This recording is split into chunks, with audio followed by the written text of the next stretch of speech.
सामान्य कुटुंबातील रिक्षा चालकाचा मुलगा स्वप्नील सुरेश भोवड शिवसेना पक्षातर्फे आपटा पंचायत समितीची निवडणूक लढवत असून उच्च शिक्षित विधी शाखेचा विद्यार्थी म्हणून आपटा पंचायत समिती गणत नागरिकांमध्ये सध्या चर्चेचा विषय ठरत आहे। सामाजिक जीवनात शैक्षणिक, आध्यात्मिक, सांस्कृतिक, कला क्रीडा क्षेत्रात उल्लेखनीय कामगिरी केल्यानंतर आपटेकरांच्या आग्रहास्तव ते या निवडणुकीला सामोरे जात आहेत। विकास, आधुनिकता, सतर्कता, पारदर्शकता व सुरक्षितेच्या मुद्द्यावर त्यांनी आपल्या वचनामध्ये अत्यंत अभ्यासू पद्धतीने संवेदनशील भावनेतून प्रचार प्रसारात जनतेशी संवाद साधत असून त्यांना मिळत असलेला सर्व समाज घटकातून प्रतिसाद पाहता विरोधकांचे राजकीय गणित बिघडवण्यासाठी ते कारणीभूत ठरत आहेत। अशा होतकरू विद्यार्थी गणातील उमेदवाराला एकनाथ शिंदे शिवसेना गटातून पक्षश्रेष्ठींच्या माध्यमातून मोठी संधी मिळाल्याने पुढील काळात जनता जनार्दन या युवा उमेदवाराच्या हकेला संधीची साथ देईल का? मी सुद्धा मराठी शाळेचा विद्यार्थी, पण जे चॅलेंजेस आपल्याला बघायला मिळतात ना टीवाय नंतर, त्या इंग्लिश मध्ये आपलं होत नाही, आपला जो भाषांतर आहे ते होत नाही आणि ती खूप त्याची परिभाषाच वेगळी होते आणि खूप संघर्ष करावा लागतो त्या बाबीसाठी। तर मी एक शाळेचा ट्रस्टी आहे, एक प्रेसिडेंट अध्यक्ष आहे त्या शाळेचा। माझं एक स्वप्न आहे की रासायनिक परिसरात आहे ना इंग्लिश मिडियम स्कूल म्हणजे कमी फी मध्ये तयार करावं।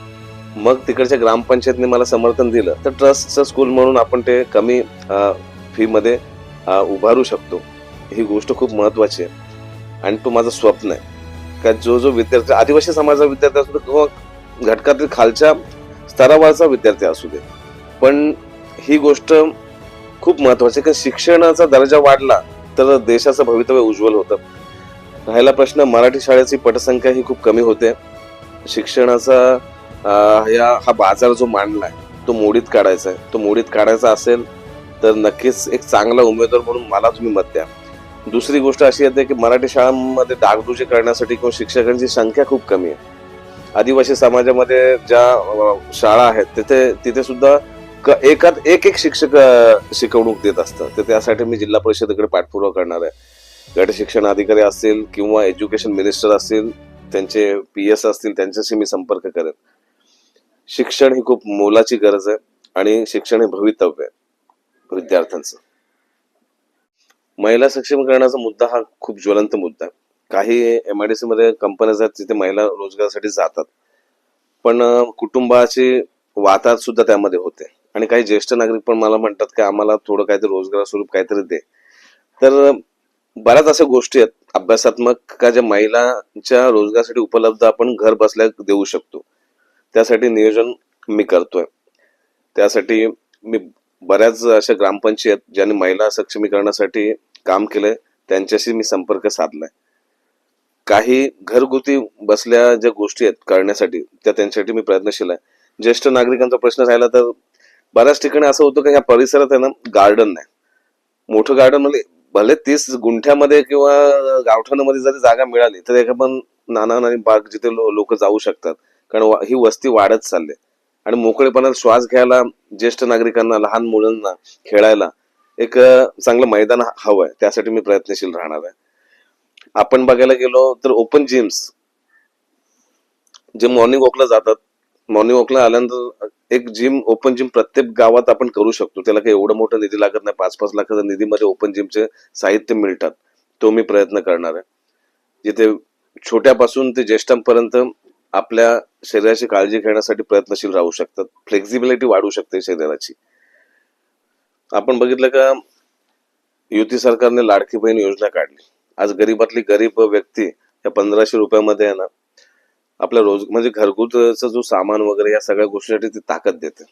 सरकार सक्षम आहे युती सरकार, आणि युती सरकारने ज्या गोष्टी राबवल्यात त्या महिलांच्या सक्षमीकरणासाठी खूप छानरित्या राबवल्यात। हे जे निकष युती सरकारने समाजासाठी दिलेले आहेत त्या सगळ्यांचं पालन तुम्ही कराल अशी आशा व्यक्त करतो आणि ह्याचा मतरूपी मला धनुष्यबाणाला चिन्हावर मतरूपी तुम्ही आशीर्वाद द्याल ह्याची आशा बाळगतो।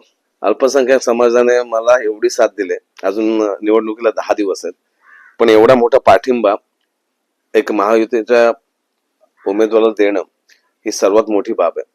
अल्पसंख्याक समाजाची गोष्ट सांगायला गेलो ना तर एक गोष्ट प्रामुख्याने दिसते की ज्या मायनॉरिटी सेलचा जो निधी आहे तो निधी त्यांच्यापर्यंत पूर्णत्वास मिळत नाही. म्हणजे उस्ताद योजना आली का अजून विद्यार्थ्यांच्या शैक्षणिक बाबतीसाठी ज्या योजना आहेत त्या अल्पसंख्याक विद्यार्थ्यांसाठी मिळत नाही. राहिला प्रश्न की मुख्य प्रवाहात त्याने येणं गरजेचं आहे. त्या गरजेचं येण्यासाठी लोकप्रतिनिधी त्या ताकदीचा असायला हवा.